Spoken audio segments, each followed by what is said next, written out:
انا دخلت المستشفى. انا دخلت مستشفى نيامي في تشاد. 3 حاجات ما ينفعش نسيبهم للصدفه: الاكل والحب والتسويق لمستشفى. انا طاهر عبد الله.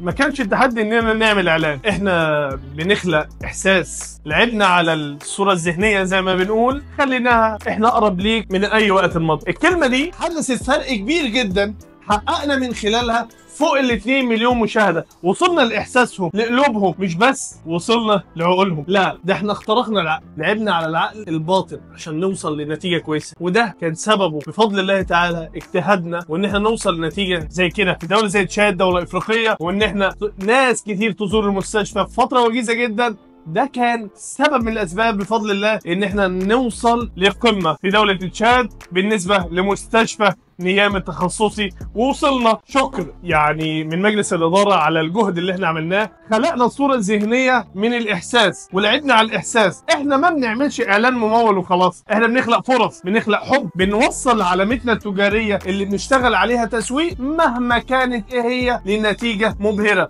بفضل فريقنا المتخصص في علم التسويق. يعني 100 شخص شغالين لعلامه تجاريه من الواجب انهم يحدثوا فرق. طاهر عبد الله بيوصل لاحساسك، بيلعب على الصوره الذهنيه.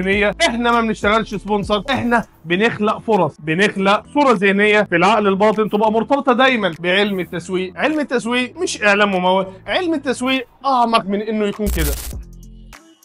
انا ما بعملش اعلان وخلاص، انا بصنع الفرق.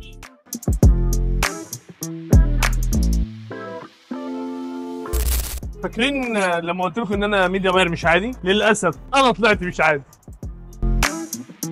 انا سبونج بوب. انا سبونج